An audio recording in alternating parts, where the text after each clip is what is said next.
To our channel.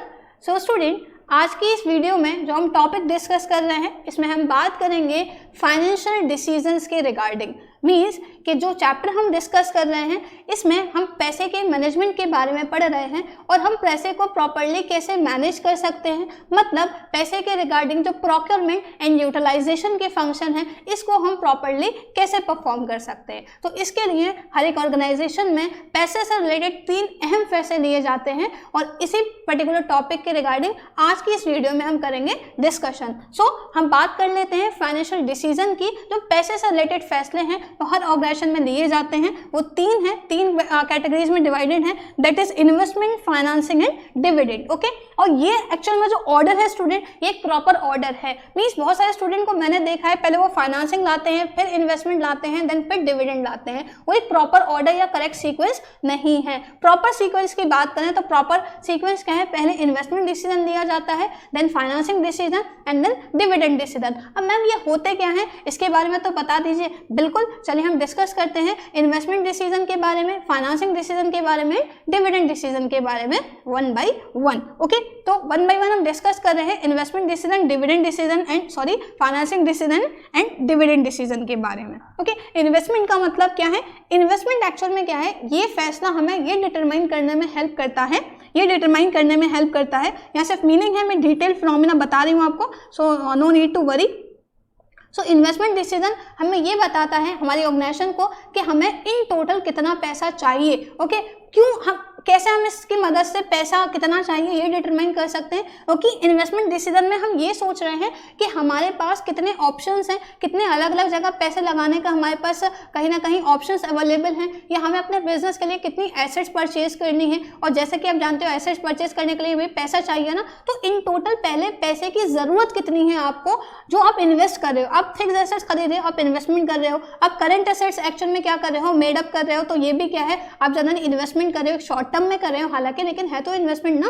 तो actual में क्या है, आपको जो भी इन्वेस्टमेंट करनी है तो इन्वेस्टमेंट के लिए क्या चाहिए, हमें इन्वेस्टमेंट के लिए पैसा चाहिए ना। तो इन्वेस्टमेंट डिसीजन हमारी हेल्प कर रहा है कि हमें कितना पैसा चाहिए in order to make investment. ठीक है, इन्वेस्टमेंट करने के लिए, क्योंकि बिना इन्वेस्टमेंट के आप बिजनेस को रन नहीं कर सकते हो। कोई भी बिजनेस कैसे चलता है, जब हम उसमें रेगुलर इन्वेस्टमेंट करते हैं। तो पहले हमें ये डिटरमाइन करना है कि हमें इन्वेस्टमेंट करने के लिहाज से कितना पैसा चाहिए होगा।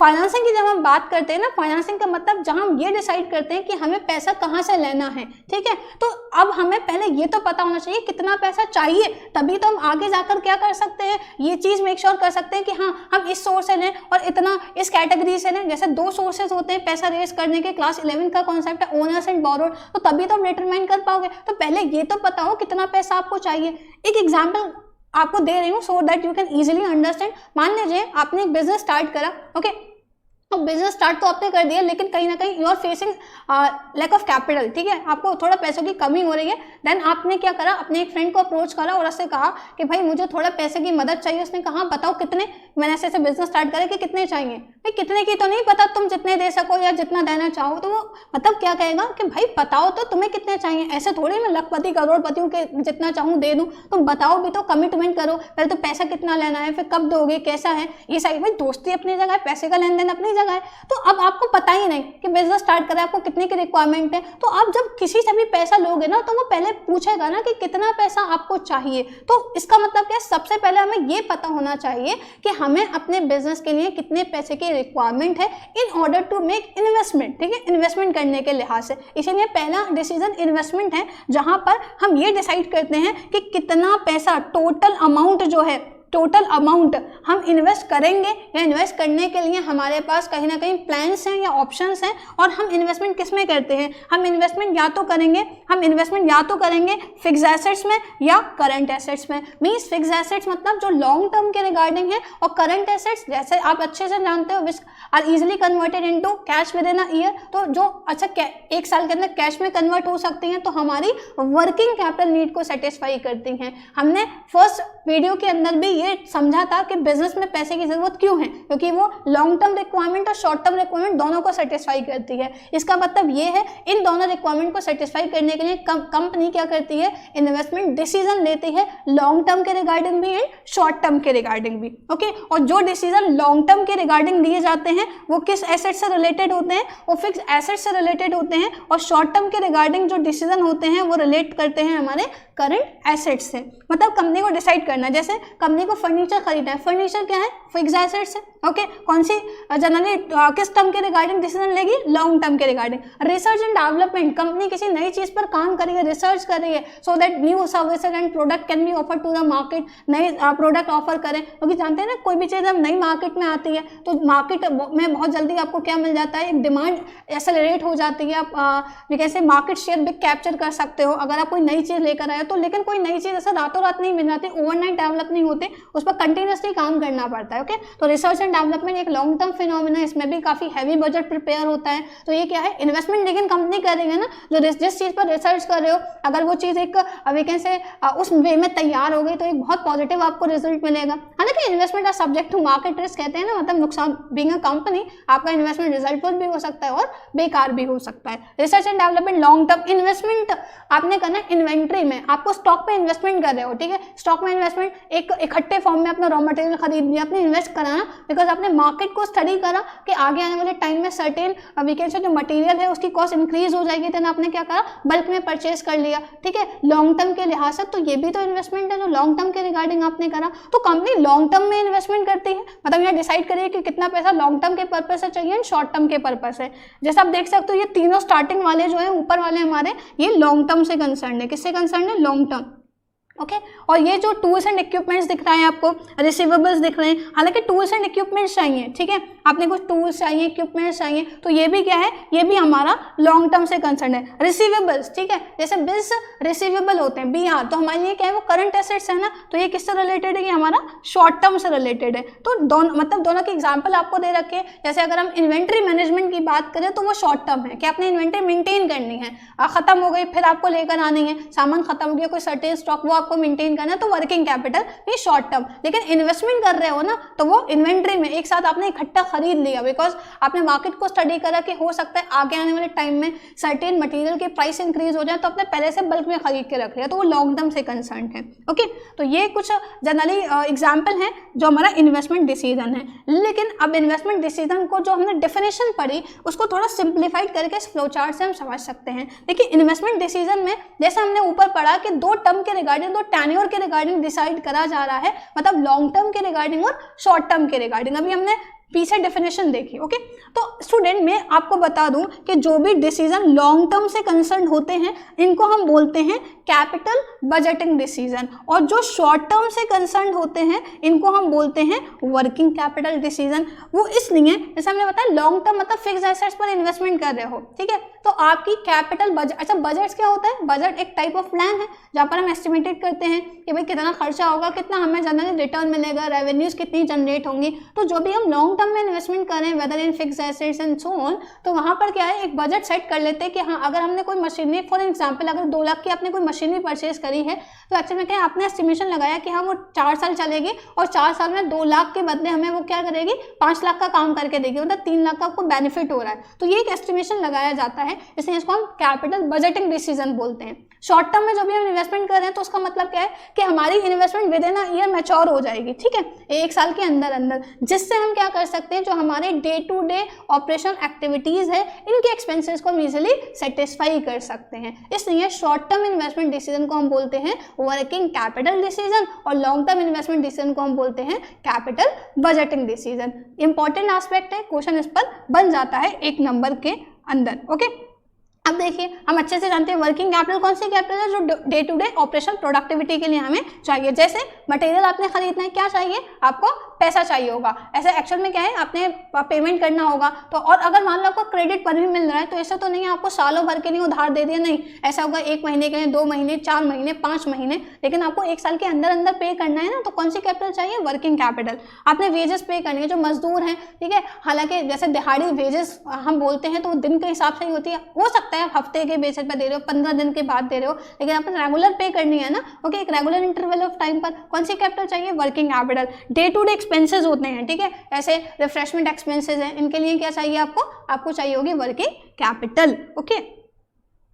अच्छा, अगर मेजर कंपोनेंट्स या इंग्रेडिएंट्स की बात करें हम, तो क्या है वर्किंग कैपिटल के? कैश मैनेजमेंट, पैसे को मैनेज करने के लिए भी तो हमें वर्किंग कैपिटल चाहिए ना, कि पैसा हमारी ऑर्गेनाइजेशन में क्या रहे, सर्कुलेशन में रहे, फ्लो में रहे। कौन सी कैपिटल चाहिए हमें? वर्किंग कैपिटल चाहिए, क्योंकि डे टू डे बहुत ज़्यादा एक्सपेंसेस होते हैं, ठीक है। तो कैश मैनेजमेंट, कैश को भी मैनेज हमें करना है, इसके लिए वर्किंग कैपिटल की रिक्वायरमेंट है। रिसीवेबल्स मतलब क्या है, हम we can say as a business concern बहुत सारी चीज़ें हम उधार पर लेते हैं, ठीक है। हम किसी से उधार ले रहे हैं और हम हो सकता है अपने क्लाइंट को उधार पर सामान दे रहे हैं, मतलब हम क्रेडिट अलाउड भी कर रहे हैं और हमें क्रेडिट मिल भी रहा है, क्रेडिट अवेल भी कर रहे हैं, लेकिन रिसीवेबल्स को भी मैनेज करना पड़ेगा।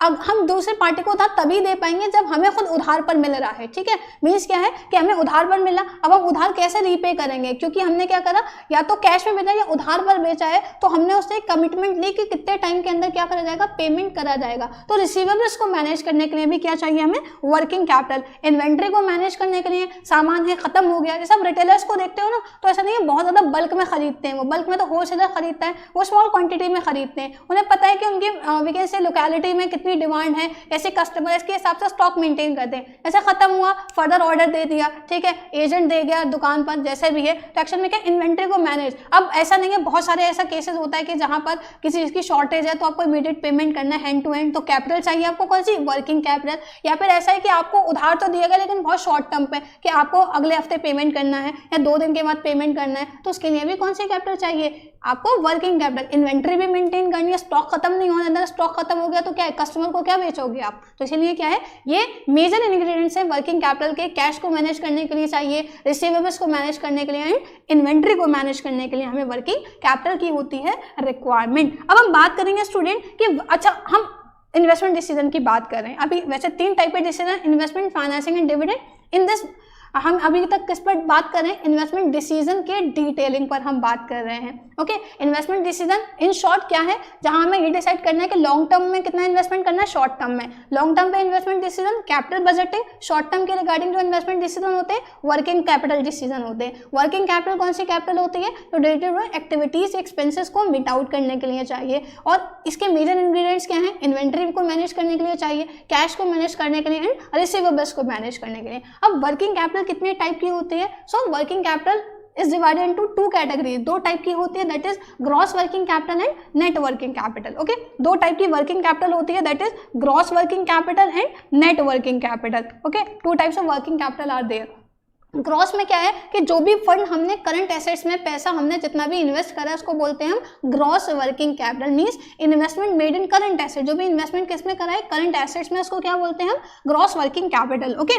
तो ग्रॉस वर्किंग कैपिटल किसके बराबर होती है? करंट एसेट्स के। एंड करंट एसेट्स क्या होते हैं? वो एसेट जो 1 साल के अंदर अंदर कैश में कन्वर्ट हो जाए। हम अच्छे से जानते हैं, हालांकि इसके ऊपर अभी हम डिस्कशन भी करेंगे।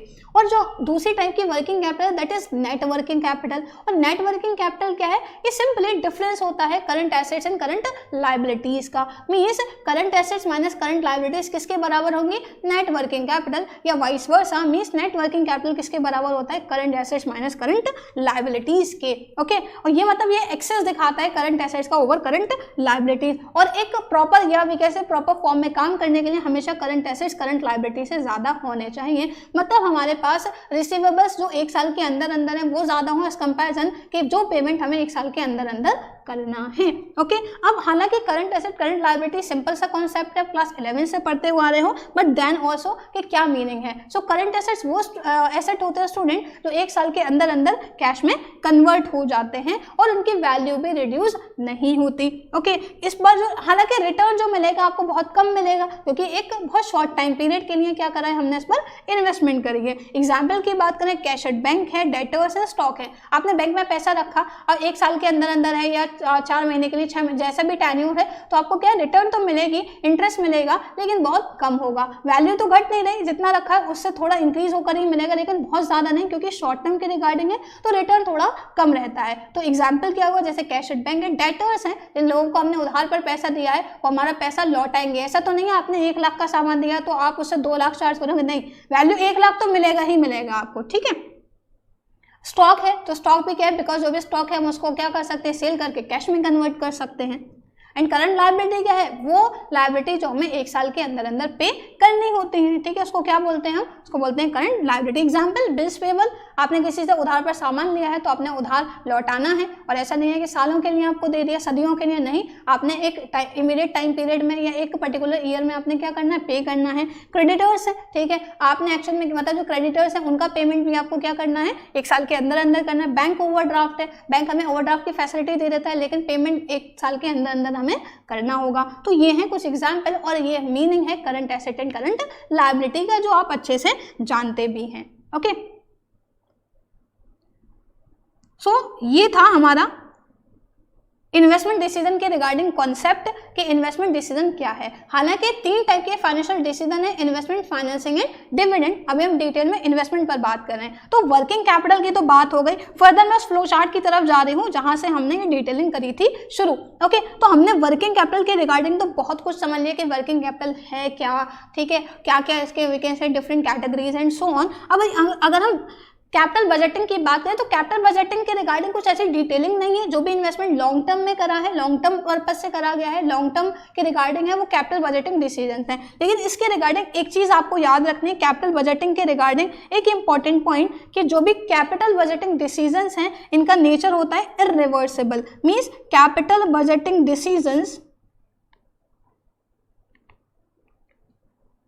Capital budgeting decisions are irreversible in nature।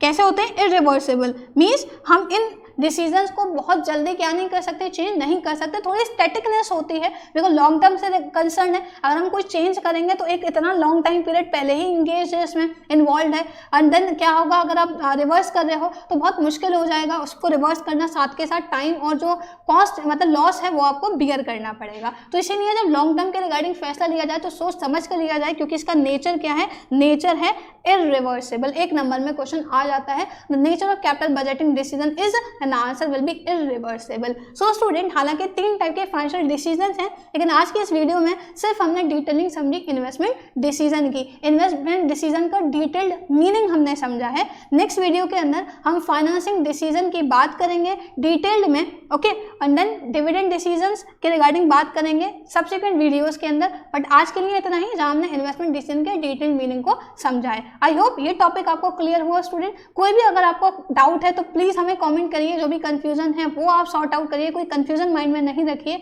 और बाकी वीडियोस के लिए ज्वाइन रहें हमारे साथ। Thanks for watching this video, stay tuned for more video student.